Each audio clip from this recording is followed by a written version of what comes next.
Halo, saya Romo Gandhi. Kita ketemu lagi dalam Cerita Mogan. Hari ini gereja itu memperingati pengenangan arwah semua orang beriman. Maka mari kita merenungi dari Injil Yohanes 6, 37 sampai dengan 40. Dalam rumah ibadat di Kapernaum, Yesus berkata kepada orang banyak, "Semua yang diberikan Bapa kepadaku akan datang kepadaku. Dan barang siapa datang kepadaku, ia tidak akan kubuang. Sebab aku telah turun dari surga, bukan untuk melakukan kehendakku, tetapi untuk melakukan kehendak Dia yang telah mengutus aku.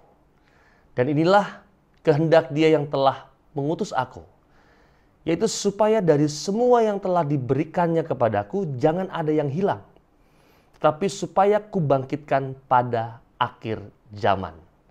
Sebab inilah kehendak Bapakku, yaitu supaya setiap orang yang melihat Anak dan percaya kepadanya beroleh hidup yang kekal. Dan supaya aku membangkitkannya pada akhir zaman." Saudari-saudariku yang terkasih dalam Kristus, hari ini secara khusus kita mengenangkan dan mendoakan kaum keluarga, sahabat, dan juga kenalan-kenalan kita yang sedang menantikan keselamatan di api penyucian. Sesudah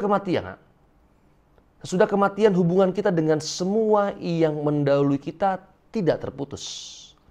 Cinta kita kepada mereka diteruskan melampaui batas-batas maut.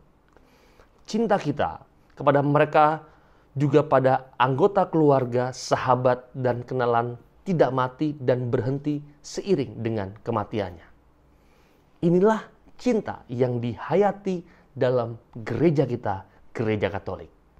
Karena itu, bukan hanya waktu meninggal dan hari-hari tertentu saja sesudahnya, tetapi juga setiap tanggal 2 November, gereja Katolik, kita merayakan peringatan mulia arwah semua orang beriman.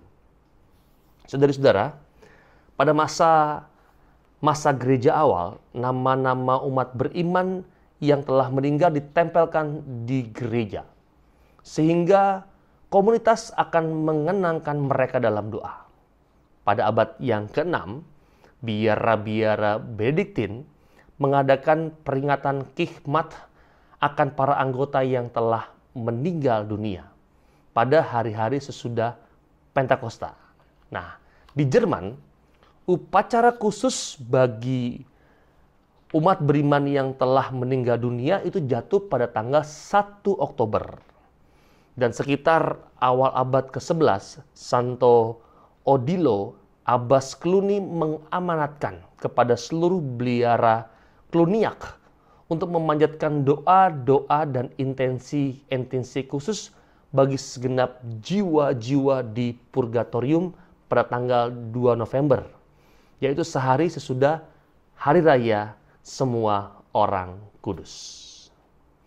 Teman-teman, devosi tersebut turut diterapkan oleh Benediktus dan juga Kartusian.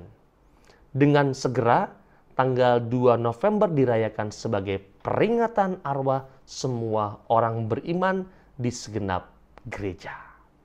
Nah, sebetulnya tujuan dari devosi ini apa? Tujuan devosi ini adalah untuk mempersembahkan doa-doa dan misa kudus bagi jiwa-jiwa umat beriman yang telah meninggal dunia, yang masih berada di Purgatorium. Pada saat kematian mereka, jiwa-jiwa ini belum bersih sepenuhnya dari dosa-dosa ringan atau belum melunasi hutang dosa di masa lalu. Dan oleh sebab itu belum dapat menikmati yang namanya kebahagiaan surgawi. Umat beriman di dunia dapat menolong jiwa-jiwa di api penyucian ini agar dapat segera menikmati kebahagiaan surgawi melalui doa-doa, perbuatan-perbuatan baik, dan mempersembahkan misa kudus bagi jiwa-jiwa menderita ini. Maka Santo Yohanes Maria Vianney juga membuat nasihat. Beliau mengatakan kita harus mengucapkan banyak doa bagi jiwa-jiwa dari umat beriman yang telah pergi. Karena seseorang harus benar-benar murni untuk dapat memasuki kerajaan surga. Nah, maka teman-teman terkasih, saya ingat dengan sebuah istilah Latin yang mengatakan ego sum resurrectio et vita, yang artinya adalah akulah kebangkitan dan hidup. Sebenarnya ini kata-kata Yesus kepada Marta Betania ketika membangkitkan Lazarus yang telah meninggal. Dan inilah juga salah satu keyakinan iman yang juga kita wartakan pada hari peringatan arwah semua orang beriman. Setelah kemarin kita mengenangkan semua orang kudus.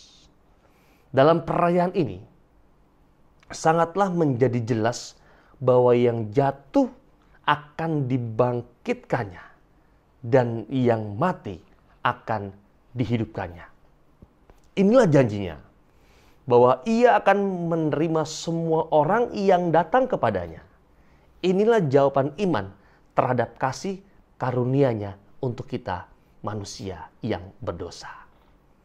Di lain segi, penting sekali untuk mengerti hubungan di antara kehendak ilahi dengan tanggung jawab kita sebagai insani. Di mana bukan kehendak Allah bahwa seorang beriman jatuh dalam dosa dan juga bahkan jauh dari kasih karunia. Dan dengan demikian terpisah dari Allah. Juga bukan kehendak Allah jikalau ada orang yang binasa atau gagal datang kepadanya. Kehendaknya ialah secara jelas dikatakan jangan ada yang hilang, tapi supaya kubangkitkan pada akhir zaman. Dalam Yohanes 6 ayat 39. Disinilah teman-teman terkasih, pandangan iman tentang hidup setelah mati, janganlah kita lihat semata-mata sebagai keraiman Allah. Tapi juga hendaklah kita jadikan sumber hikmah demi penghayatan iman kita. Bahwa hidup kita terbatas adanya. Janganlah kita hidup dalam kegelapan seperti kata pepatah Latin, sic transit gloria mundi. Begini mudahlah musnah, gegap, gempita, gemilang duniawi. Bukankah kita tidak tahu pasti kapan saat akhir kita masing-masing? Akhir teman-teman terkasih, penggalan novel Damai di Bumi, kisah petualangan Karl May di negeri-negeri timur, baiklah juga kita kenangkan. Dikatakan begini, tengah malam akan tiba, biarlah sang malam mendapatkan kita selalu dalam keadaan berdoa, berucap syukur, dan senantiasa selalu berharap. Sekali lagi, terima kasih bagi Anda semua yang dengan tekun dan setia terus mengupayakan doa-doa bagi semua orang yang sudah meninggal dunia. Karena itulah yang memang sangat dibutuhkan bagi mereka semua. Kita yang berdoa bukan cuma sekedar efek dari orang yang kita doakan, tetapi kita pun juga mendapatkan efek karena kita memberikan kasih yang melimpah kepada semua orang yang sudah meninggal dunia. Maka selamat merayakan perayaan semua orang arwah orang beriman hari ini, dan jangan lupa terus-menerus perjuangkan hal yang baik, sehingga pada akhirnya hal-hal yang baik itu pula juga nyata dalam seluruh kehidupan kita. Maka ada sebuah pantun, Pak Camat pergi ke sawah, selamat memperingati hari arwah. Selamat menjalani hari ini, supaya hari ini menjadi hari yang baik untuk kita semua, dan selalu berjuanglah menjadi orang yang baik pula. Maka mari kita mohon berkat dari Allah, kita tundukkan kepala untuk semua yang mau kita kerjakan dan perjuangkan hari ini. Tuhan bersamamu dan bersama rohmu. Berkat Allah melimpah untuk kita semua yang hadir di sini, keluarga kita, orang-orang yang kita kasih dan cintai dimanapun mereka berada, terlebih sungguh untuk segala usaha-usaha baik yang mau kita upayakan dan perjuangkan dalam hidup ini, selalu dilindungi, dibimbing, dan diberkati oleh Allah yang Maha Kuasa, Bapa dan Putra dan Roh Kudus. Amin. Ketemu lagi dalam cerita Mogan yang berikutnya yang juga tidak kalah menarik. Saya Romo Gandhi, dadah.